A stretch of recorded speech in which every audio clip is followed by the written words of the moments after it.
we're going to talk about the state of the robot at UC Davis, mostly looking at a little bit of the history of where we got to today, but also what we're doing right now and what we hope to do in the future. And the future is going to be largely the educational efforts that we are implementing for both the residents and the staff that look to do robotics in the future.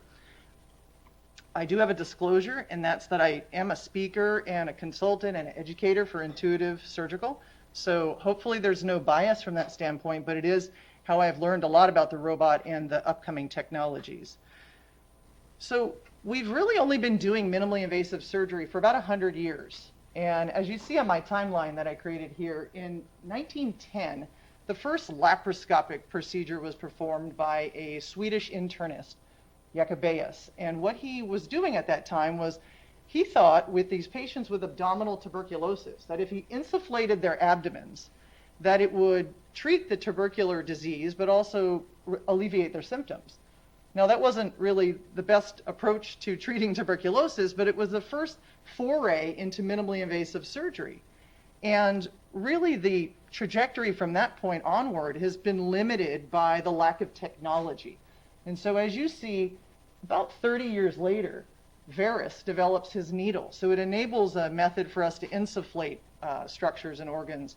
And then in 1952, we see a British physicist create a lens system that allows for basically creating optical lenses that are narrow and can be inserted into either the abdomen or the chest. Fast forward to the 1980s when the first laparoscopic procedures were done by two Germans, a OBGYN who did the first lap appy, and the first lap chole was done in 1985. And although that sounds like it was, a really innovative process, these individuals were absolutely ostracized by their colleagues because they were thought to be basically practicing unethical surgical activities. And so they were thrown out of the German Surgical Society when they reported these procedures, only to be given the highest accolades about 20 years later, and now really heralded as iconoclasts and absolute innovators. And so it's taken us that long to get to where we are, and we've only been doing robotic surgery now for about 20 years.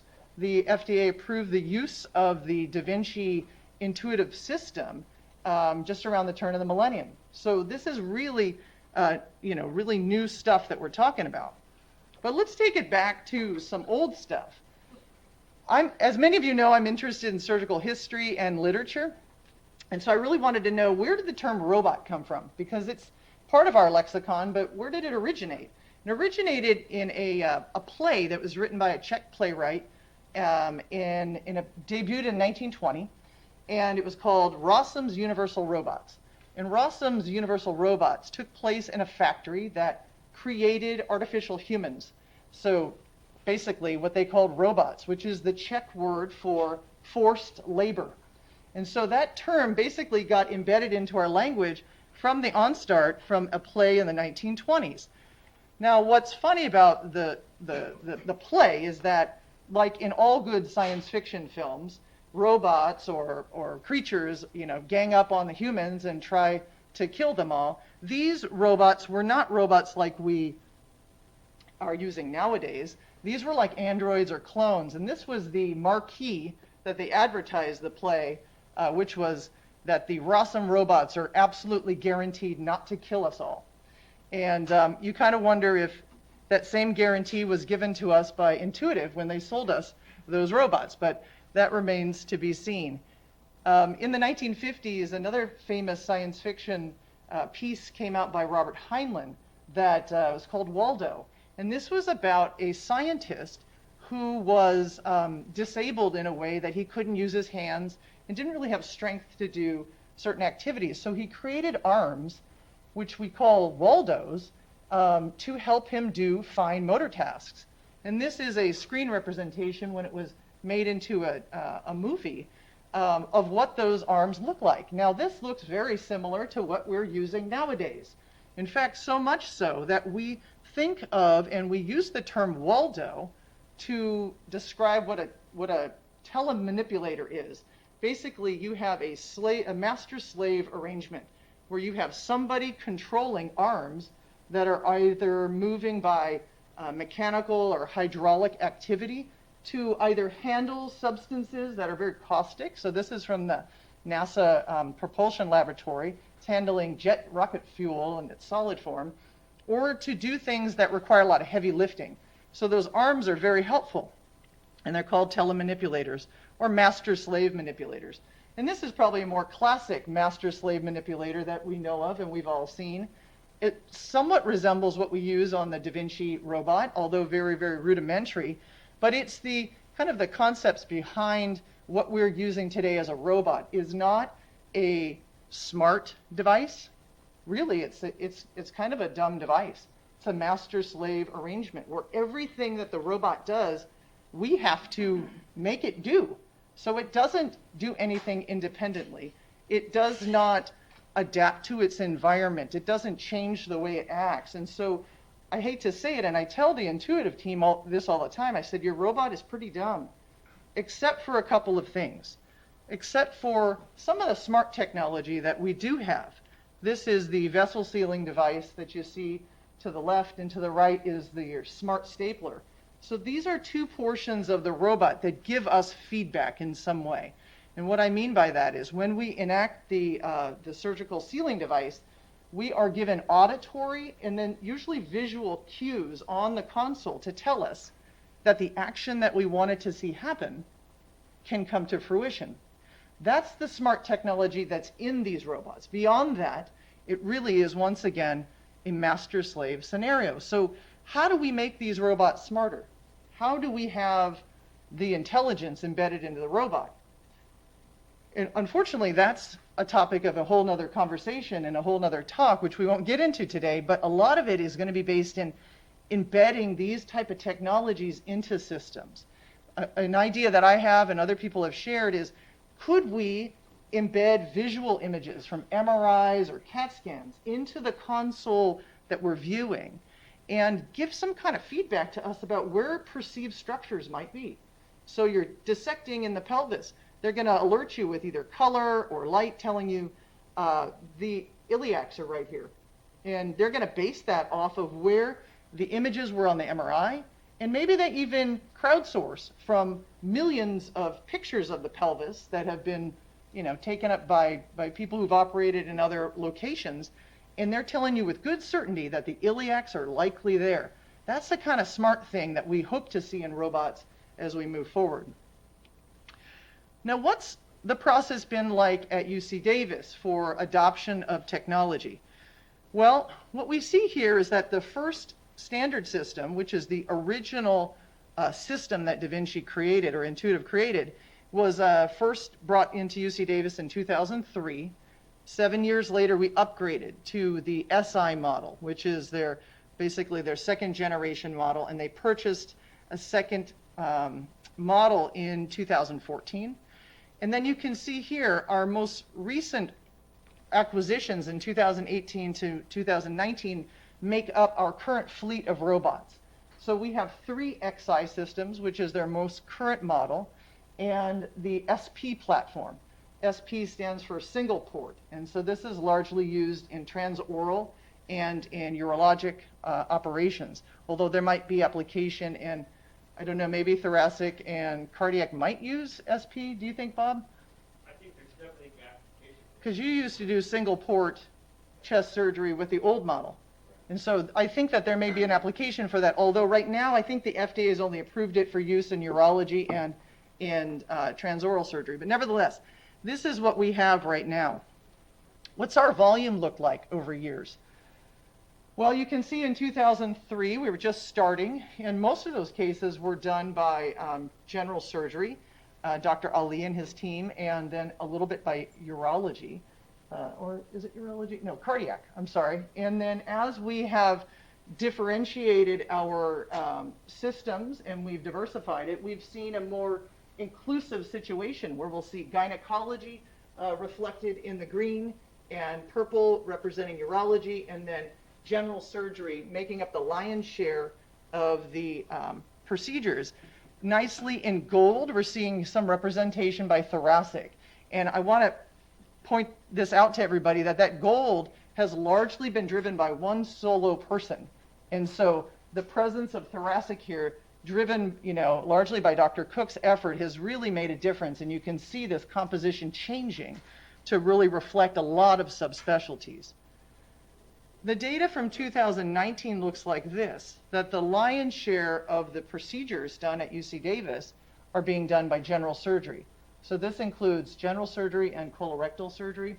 And you can see in green, we have the gynecologist represented, and in purple, urology, thoracic, and head and neck. We don't have the 2020 numbers as of yet. These are slides that are basically going to compare UC Davis to, the next subsequent slides, in fact, to UC Davis compared to two major groups of individuals or hospitals. Number one is the U.S. News and Report top 20 hospitals in the nation, and then off to the right is the Cancer Network hospitals, top performing hospitals. So what you see in these slides is, once again, that's the data we know of about UC Davis, with the lion's share being done by general surgery and then other parties having a piece there. But as you look at U.S. News, World and Report, other hospitals have a heavier influence by urology. Now, unfortunately, these slides show gray urology and head and neck and another form of gray. I don't know why it populated like that, but the lion's share of the U.S. News hospitals is urology. We do not see that in our institution.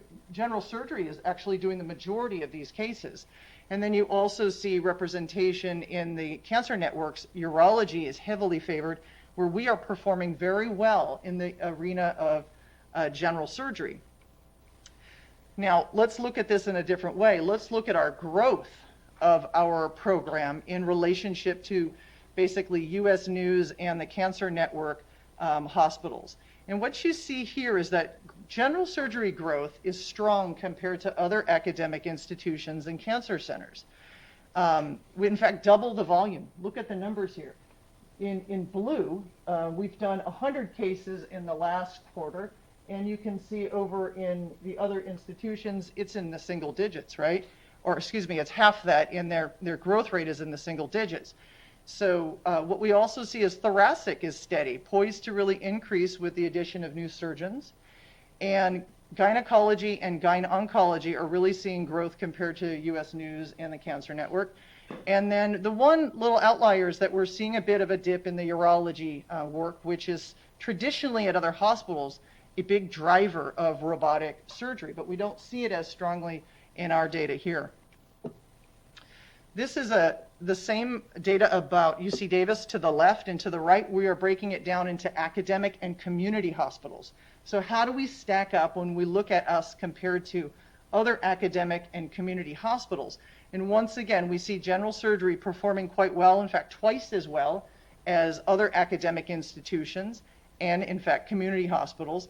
Our growth is a little bit flat, but you also have to keep in mind the N. The N is that we're already doing 100 cases each quarter, and so we got to keep that in mind. And once again, steady growth with gyn and gyn-oncology and urology with a little bit of a decline. And so what's interesting about the intuitive robots is that they consider certain procedures legacy procedures. I don't know if you've heard this term before, but legacy procedures are urologic prostate surgery and gynecology hysterectomy. And what that means is that these are the surgeries that they made their robots for. So they designed the SI with the intention that it would be used for hysterectomy and prostatectomy. So what we're seeing here is that, strangely, urology is not using it as much. And why is that? We don't know that, and this will be a conversation we have to have with urology about why the decline in utilization when there's clearly benefits to minimally invasive urologic surgery. So that remains to be seen. A couple of other comparisons. I'm looking at here in this slide specialty-specific data. So we're looking at UC Davis to the left, and once again, U.S. News and NCCN to the right in regards to colorectal surgery, thoracic surgery, and hernia surgery.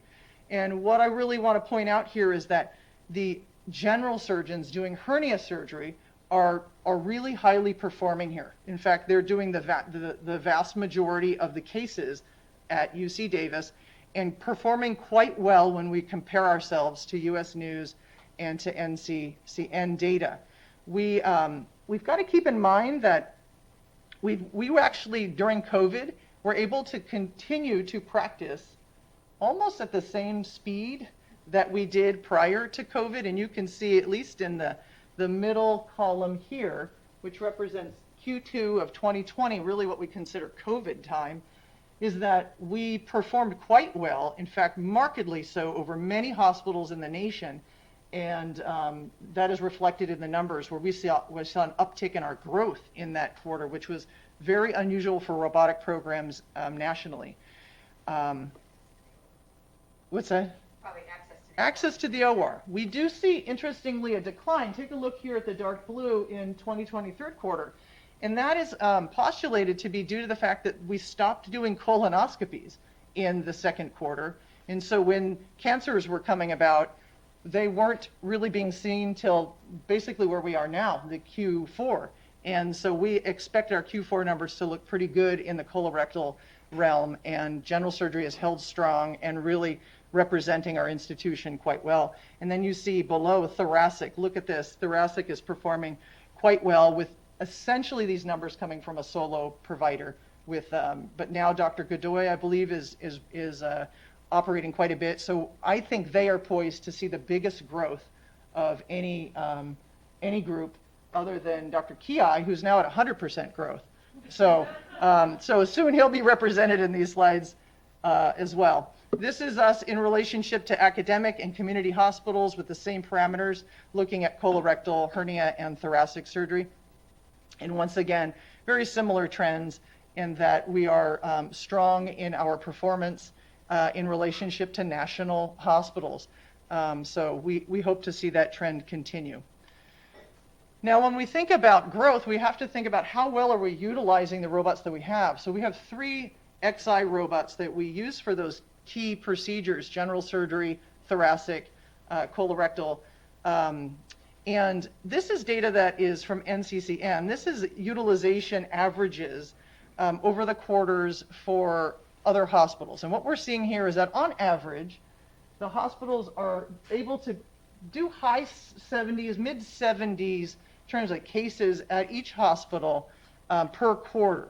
When we look at our system utilization, we see that we're not doing quite as well. So an average day in the OR for a robotic program will have at least 2 robotic cases nationally, right? We are not performing on that level yet. So although our numbers are high, we got to keep in mind we have 3 XIs. So our numbers are going to be high, but how well are we using them? Not as well as we should. We should really be shooting to consistently have at least 2 cases a day. Now that doesn't mean that each case is like a really, really long, complicated oncologic procedure, but we need to be having some days where we're doing 3 to 4 hernias in a row, gallbladders, or maybe you're interspersing some of the shorter cases and longer cases, but on average, that's the benchmark that we're really shooting for, is at least 2 cases a day, meaning with our 3 robots, 6 cases a day, right? And then 5 days a week, we should be doing 30 cases a week if we're really optimizing our utilization of the robot. I want to point out 2 more slides, and then I'm going to hand it over to Amanda, who's going to talk about education. Program growth is going to come in a couple of ways. Number 1, it's going to come in the number of new cases that we do. This is both in referrals that we get, and we can increase our referrals by marketing this data, by showing how well we're doing and our capacity to cover a number of specialties. But we can also increase our cases by converting open cases to minimally invasive surgical cases. And this is one of the areas where we really emphasize the benefit of the robot. The robot can enable minimally invasive surgery in a lot of cases where traditionally we've said, this is too hard, we're going to do this open. So I would say that that's something we got to keep in mind. We have to train new surgeons, both our staff that is here, as well as gain experience if we are robotic surgeons ourselves so that we can be efficient. And then lastly, train our residents who are going to be our new surgeons down the road. As I mentioned, we need to be more efficient in our utilization. we need to be thinking about things like after hours utilization. So instead of having a hard stop to when we can book cases, that, just like we did at other institutions where I came from in Loma Linda, we did after hours gallbladders. We did after hours all kinds of acute care surgery after hours with the robot. We have to figure out a way to do that, because no doubt those tough cases that are gallbladders in the middle of the night, say what you will to do them laparoscopically, they will be a lot easier if you were doing them robotically, because of the standardization of that technology and the benefits that it can bring you. But we can't do that yet because we're not enabling that. And then lastly, I think we need to be thinking about outpatient cases. I think we need, this is my future vision, is I think we need a robot at the outpatient surgical center. Maybe it's not the one we have here, but a outpatient surgical center, like many of our competing hospitals in the area have, where they're doing inguinal hernias, gallbladders, hysterectomies in outpatient surgical settings, not congesting the operating room of the main operating room, or the main hospital rather. So I think we've kind of covered why we should be doing robotics in prior talks, but I want to point out our vision and our priorities for right now are going to be a data project where we're going to be able to own the data that we have accrued here at UC Davis, and not to be reliant upon Intuitive to give us our data when I have to give a presentation and I ask them for some slides on ourselves. We don't have that data right now. We don't have a database that is universal, and this will really help us with understanding our return on investment for these very expensive devices. As I mentioned, outpatient robotics, I think, is a goal for the future, and then more importantly is education. So I'm going to turn that over to Amanda to talk about our efforts that have been happening over the past year or more. All right, good morning, everyone. Thank you, Dr. Raskin, for inviting me to share this presentation with her. So let's transition to talk about what we're doing for education in the general surgery residency program at UC Davis. So as Dr. Raskin presented, that we have a number of specialties and a number of cases per year. So we have a good exposure on multiple rotations across our years of training to robotic surgery. Rotations include colorectal surgery, FMG, and thoracic, as well as rotations at the VA hospital and Barton. And we do have a formal curriculum that was established in 2016 by a group of across the UC system, the University of California Robotics Collaborative. It was initially designed to create a pathway to give residents a letter of certification from the UC system upon completion that could be used for future credentialing. It is utilized by urology and OBGYN residencies on campus, but participation for the general surgery residents has largely been based on individual interest with no formal requirements and limited engagement thus far. This is an overview of the existing curriculum that we have. It includes background work, didactics, videos with the Intuitive online training system, simulation exercises, and then branching out, depending on the specialty, into more specialty-specific training. Some of you may remember that Dr. Ho and I actually shared this program with you back in January of 2019. This is the existing curriculum that we have currently. So with the addition of Dr. Raskin in her new role for Director of Robotic Education, she was charged to improve the robotic surgery training for our residents. And so we've taken steps to develop a new curriculum, including building on the existing curriculum that we have from the UCRC. We reviewed other programs' curricula and published best practices. We confirmed Intuitive's requirements for resident certification to ensure that whatever we develop here and we recommend for our residents will set them up for success in terms of what Intuitive would require for certification. And then we completed a program evaluation and needs assessment survey to see where are we, how are our residents doing with the current curriculum that we have, and what changes do we need to make this more successful. So to start off with what's going on across the country, so there was a survey of robotics surgery curricula done across 277 general surgery programs, and for the programs that responded, 92% have residents that participate in robotic surgery. 68% of those programs have a formal robotic surgery curriculum, and 55% do offer formal recognition of training completion. Starting out on this process, we also took a look at what other institutions have established and collected examples from different programs across the country from UAB, OHSU, WashU, Oklahoma, and others. And there are some recommendations as to the best practices for developing robotic surgery programs. So this came out of a single center, large academic center, multi-specialty group, and their recommendations for what should be standard for resident and fellow training include online training, simulation, relevant reading, hands-on orientation to the technology, experience at the bedside, and then operating at the console once the prior training has been completed. This is an overview of what DaVinci's recommendations are for resident training. So their program includes the orientation to DaVinci, which is online modules, as well as orientation to the equipment, skills training on the simulator, and then moving to bedside and console skills application with the requirements to complete 10 at least bedside assistant cases and 20 console cases. So taking a look at our current experience with our residents, we distributed 2 surveys in April of 2020, one to residents and one to faculty, and not only faculty at UC Davis, but also to faculty that use robotic surgery at our training sites.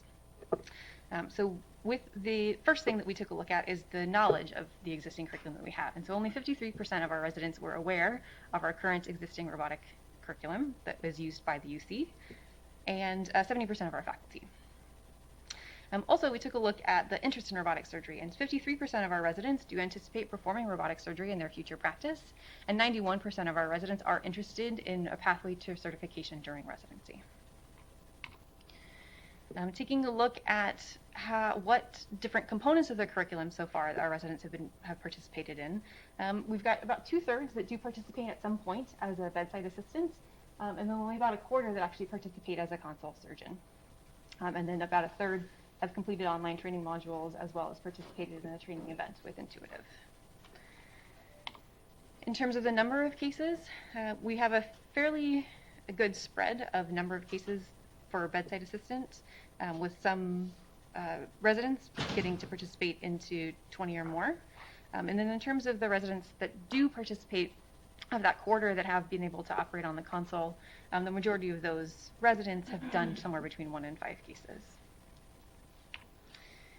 We asked the residents who had the opportunity to operate on the console about their sort of experience and comfort level, and these statements were rated on a 5-point scale. And so what is represented here as the number of residents who reported agree or strongly agree to these statements.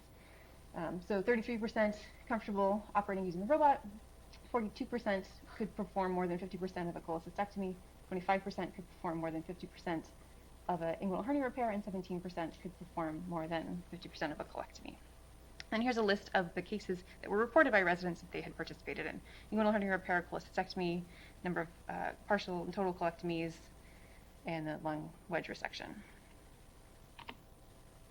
We also polled the faculty as to the frequency of resident participation in cases, either as bedside assistant or as a console surgeon.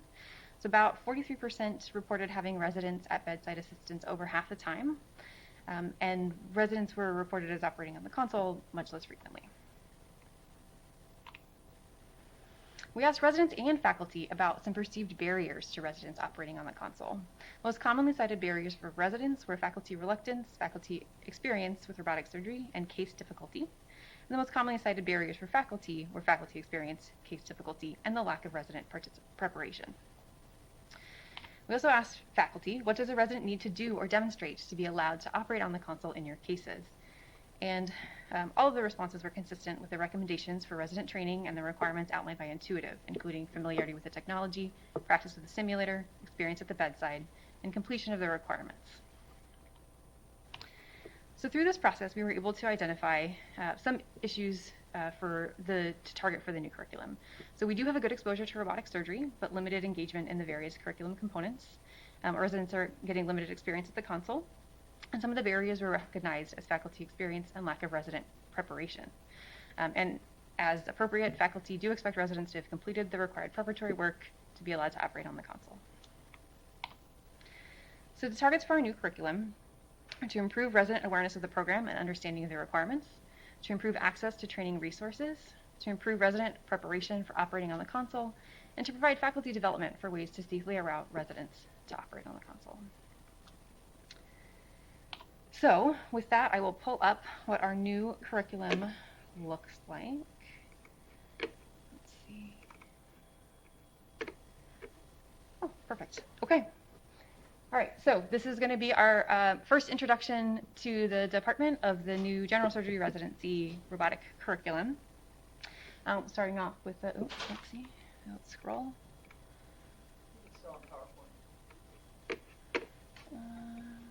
So we've got our overview, our objectives for the curriculum. We outline what the requirements are for certification of training that are consistent with the Da Vinci recommendations and include our UCRC specific modules as well as skills maintenance modules recommended by Intuitive.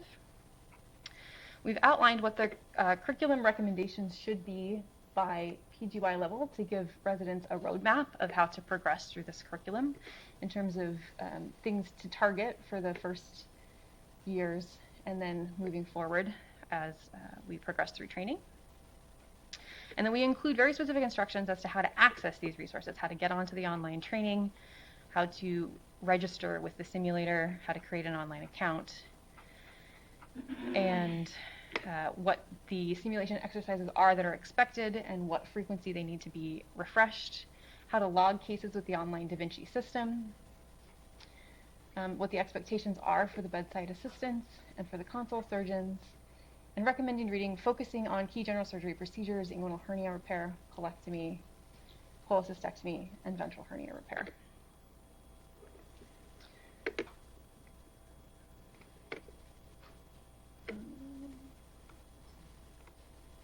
Okay.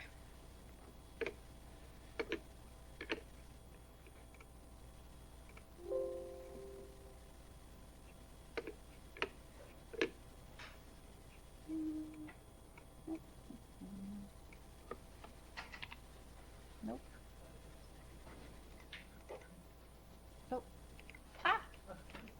Well, there's the grand finale. All right. Previous. Okay. So, in terms of what we are going to do next, so we've established this curriculum, and then what we're here to do is to publicize the curriculum and to build awareness. So we're here at Grand Rounds sharing this information with all of you. We're also going to have a Q&A session with the residents to follow. We'll make sure that all this information is available. We're also going to be hosting a training event coming up in a couple of weeks, the week spanning December 8th to December 15th.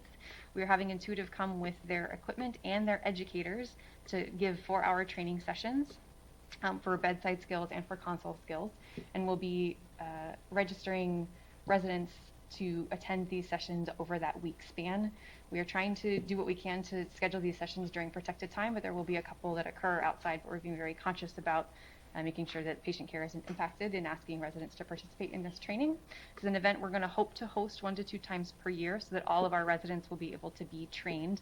The formal training is part of the Intuitive's requirements as also our requirements for our curriculum as well, for residents to complete sometime during their training.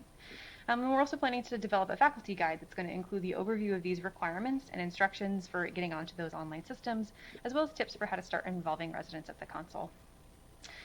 We're planning to incorporate an assessment tool. There are a number of good assessment tools that exist for robotic surgery, and so we want to build that into our program as a next step. And then we can repeat this survey annually to monitor resident engagement experience and to track if our residents are able to eventually progress towards certification. All right, in the spirit of Thanksgiving, wanted to take a couple of minutes for some gratitude, first to Dr. Farmer for prioritizing our resident education, for creating this new role for Director of Robotic Surgery, for Dr. Raskin for taking on this role, for Dr. Ho for involving me in this project a couple of years ago and bringing me into this world of robotic surgery training, and Dr. Najad, who is our campus medical director for robotic surgery and is our representative to the UCRC and has been a major driver for resident training in the past years here at UC Davis. And to thank all of our faculty and leadership for continuing to put in all the effort it takes to train our residents and provide us with an excellent education. And with that, we'll open it for questions. So thanks, you guys. Elizabeth, you should come back up. And I do want to say again, he was still here, but I also want to acknowledge Dr. Ho for really kicking this whole idea off a couple of years ago. And I went to him and I said, Dr. Ho, we need to think about formalizing it, and we really set up the system for Dr. Raskin to come in and kind of take it to the next level. So I just want to formally and publicly thank you for that, and you guys for really putting together a really fabulous thing. There's 2 comments I want to make, and they're I'll just disclose catch you from the beginning. The first one, I think, is that we've got to figure out a way to come up with a different, and I know it's embedded in the engineering language, but the master-slave description of how we, of the relationship between this work. I know it is the standard language, and I think we should have intuitive even think about Oh, sure. how they should, change this, because we really need to describe that narrative. So that's my first comment. My second is, he presented a lot of really interesting information that was fun to see about the relative increase of the use of the robot. But as you mentioned, and I remind everybody, we had a previous presentation on, the appropriate use, the efficient use from a cost-effective point of view, but also the outcomes and all those other things. So I think it limits the effectiveness to only give the presentation in the context of volume without sort of a more in-depth explanation of outcomes and all those things as well. So it's just two comments about that aspect of it. But it absolutely is important to understand how we are using it here. And certainly I know our financial people really care a lot about the efficiency of the use, and that's an important thing. So those are just my two comments about that in the beginning, and we'll open it for other questions. And I think one thing about the data project that's coming will help us understand the financials here in a big way, both looking at patient outcomes and then what we invest in moving forward. But we right now don't have a good grasp on that. And that's one of our big weaknesses as a program, is not knowing what's the return on our investment and what's the impact on the patient. The literature in robotics is growing, and I think that's helpful because we are finding areas where there are advantages over even traditional laparoscopic surgery. And that hasn't always been seen. Some of the early data really showed that it's kind of, the same or more expensive. But what we have to look at, and I think in those of us that keep databases and look at our own performance, is that robotics can enable some minimally invasive surgery that cannot be done well in laparoscopy, and laparoscopy can be associated with a higher rate of conversion, and conversions are the most expensive procedures that we do, both to the patient physically, because usually you convert because something didn't go right, and the second is costly, and it increases the length of stay. So what we have seen in at least my own data, Dr. Cook, I look at his data that he shared with us, is that his length of stay has driven down so much that we're reducing the cost of care just exponentially, and those procedures are not easily done laparoscopically. I'll tell you that. So, Dr. Matt. I enjoyed your talk, and I actually have a lot of questions, but let me just start with a couple. I was a general surgeon during the disruptive change from open to laparoscopic surgery, and both lap choles, lap hernias, and lap appies, and a little bit of lap colons, although that changed a little more after I focused more on vascular. And one of the things that we learned was that in order for that technology to diffuse into the general public, is at first there had to be data to support that it was beneficial, and it's so obvious to us now, but in the 1980s and 1990s it wasn't so obvious. And the second was to get people who had already gone through training, who were not residents, who were practicing surgeons, to learn the technology once the benefits became apparent. And so my question is, where are we in that trajectory? And is there going to be a role, for example, to train our ACS surgeons how to do some of their cases robotically, or are we more looking at the minimally invasive surgeons taking on some of the acute care surgery after hours because of the skill set required? Yeah, that's a really good question, because right now at our university, some of these major key procedures, the open rate is around 40-something%, and that's in colectomy. So colectomy, we know that the standards through the literature show that a minimally invasive approach is actually the gold standard for a colectomy, right? When only 40% of our cases are being done in a minimally invasive way, partially because there are a lot of colon surgeries being done acutely and in those that are not well versed in minimally invasive surgery or just can't be done. Let's just say there's a gunshot wound to the colon. You're not going to do that in a minimally invasive surgical way. So we don't know all that data. We don't know all of the reasons why those procedures were done in an open fashion. But what I do know from looking at NISQIP data here is that our minimally invasive approach to procedures like diverticular disease is significantly lower than national hospitals. We're not doing enough minimally invasive surgery in particular diagnoses. So I think there's a role for a couple things. One is either to educate the surgeons that are already doing good work in minimally invasive technique, or to have a fleet of surgeons that are doing those sort of procedures in the acute and acute settings and in off-hour situations. But we have to fix that because the data that we're seeing with our colectomy is that our surgical site infection rate is higher, our cost of care is higher, our potential Medicare penalties are higher because of our performance. And so I think we need to have a good conversation about how can we fix that, because it's not good enough to say these are all patients that we didn't have a chance to do minimally invasive surgery on. I think there are some that do deserve that option, but as of yet we aren't completely transparent with how we're making those decisions. So Right. So I guess my question is more related to the robotic lap chole or the robotic lap hernia. I think that, I'm seeing those on the schedule more often in this past year, and those are obviously very common problems. As a response to your comment about the master and slave verbiage, so just a suggestion. So we have secondary monitors in the cath lab. We tend to call them buddy monitors. So just yeah, no, one I think option. One option. that terminology should be changed. It's you find it in the engineering like data and literature, but it's not probably appropriate. So agree. I'd like to comment on that last thing first, because as an engineer that did work on master slave systems for many years, most people call them primary and secondary now. Okay, good. Or there's there's a bunch of master puppet. They just, but master is sort of a pejorative as well. But this is puppet sounds at least a little bit. But this has been well discussed actually. So primary, secondary, I think is the way people talk about it now. I wanted to say thank you and congratulate you for pushing us forward in a place that's not famous for minimally invasive surgery. In fact, for a department that actually for some amount of time in the recent past was actually sort of almost anti-minimally invasive surgery. So I congratulate and thank you for being here for that stuff. I think that this is not a fad, and I think that robotic surgery is the future, and there's no question in my mind that we need to be training our residents in this kind of technology, and not just merely exposing them to it. It's real.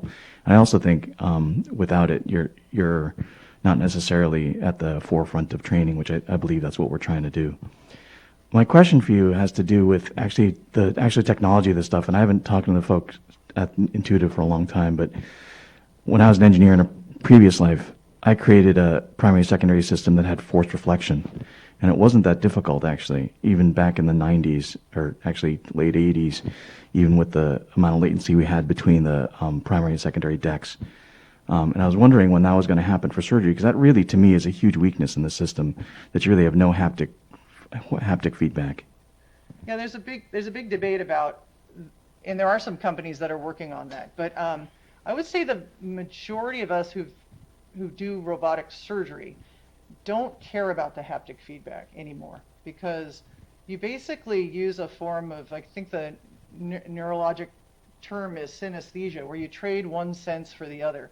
So you trade the feeling and the touch feedback that you would get for what you see with your eyes, and you can understand what is hard, what is soft, what is something to be concerned about. So I think that has gone by the wayside by many adopters of the intuitive model. There are other haptic feedback systems that are being developed and just not as widely utilized, because there are other surgical robots out there. We just don't use them and invest in them. So I think that right now that's not a big push. I think, well, it's no surprise that there are other upcoming robotic systems that are going to be on the market very soon by some very key players, collaborations with Johnson & Johnson, with Google, with Auris Medical, the founder of the Da Vinci technology himself is, now works for J&J. And so there's some major stuff on the way. And so I think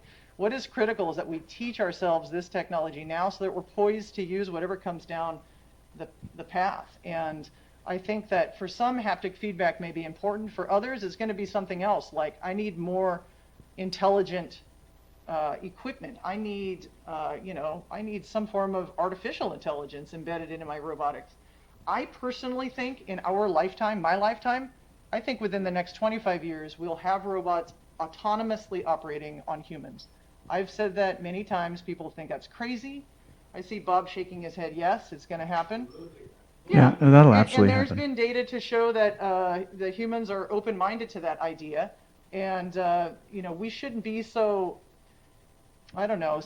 egocentric to think that we couldn't be replaced, and that we even could be replaced even from a emotional standpoint, because there are sentient, artificial, intelligent, devices that have been created that can do compassionate care with no fatigue. And we certainly know that fatigue and the burnout that's associated with it. So I think if we don't envision that, we'll be behind the game. And I actually think we should figure out a way to be in the fold with the companies and the technology that's being developed, so that we're some of these clinical trial sites, so that we are utilizing some of the stuff first and foremost, so that we can help control how it's utilized and in what capacity. But if we think it's not going to happen, No, I it's crazy. agree. And therefore, even more important to train that next generation. Absolutely. So They need to be ready for what's down the it's pipeline. really going to be an issue in their life. Thank you, Shin. I always get a kick when you remind me to be an engineer. Dr. Raskin, thank you for a great presentation. Dr. Phares, thank you for a great presentation. I can attest that over the past year, I've noticed a difference in terms of, like, when I'm operating with residents and I ask them, have you done this step before? And they're like, oh yeah, we've done this with Dr. Raskin. So it gives me more, incentive to, keep pushing more and more on educating them. Two comments. Should we think about restructuring the way the rotations are set up? Because right now we get a chief resident for a month, and it's probably not enough time for them to get a little bit more comfortable about doing more and more in a colectomy. So maybe we should think about restructuring most of the 4th and 5th year rotations to accommodate the changing practice of general surgery. This is one. Two, one other thing, when I trained, I used to rely heavily on the Zollinger Atlas of general surgery. And right now, towards the end of my training and practice, I rely more on YouTube and web search. I record most of my cases and I edit some of them. Dr. Raskin does the same. Maybe we should, and we talked about that. Maybe we should use the department webpage to basically put those videos as an adjunct to the training for general surgery residents. They can look at the procedure, look at the port placement. They will feel more prepared, and then come in more prepared and get to do more in the case. So I'm going to just interject to say that there was a little strategic planning in arranging to have this grand rounds prior to our planned sort of education retreat, faculty education retreat in January to really discuss all these kinds of issues. It's been a while, it's been a couple of years since we had a focused education retreat, and we really want to take a good look at what we're doing across our systems. We have 4 different residencies now that we didn't have before, and what can we do together, what makes more sense to do separately, and absolutely ask these questions. And we'll be reaching out to the residents for involvement and impact in that. So Thank you. nice planted question. Thank you very much. Thank you. And I would say that, we have the numbers to support doing good robotic education. It's not a matter of the cases being too difficult. It's about, the onus is really on the surgeon to find the opportunity for the resident. I always say that. I don't care how difficult this case is. It is my job to figure out how to embed the resident into the case to get the best experience they could. I was reflecting on a case I did with John Lynn over a month ago, just catastrophic diverticular disease with fistulas all over the place.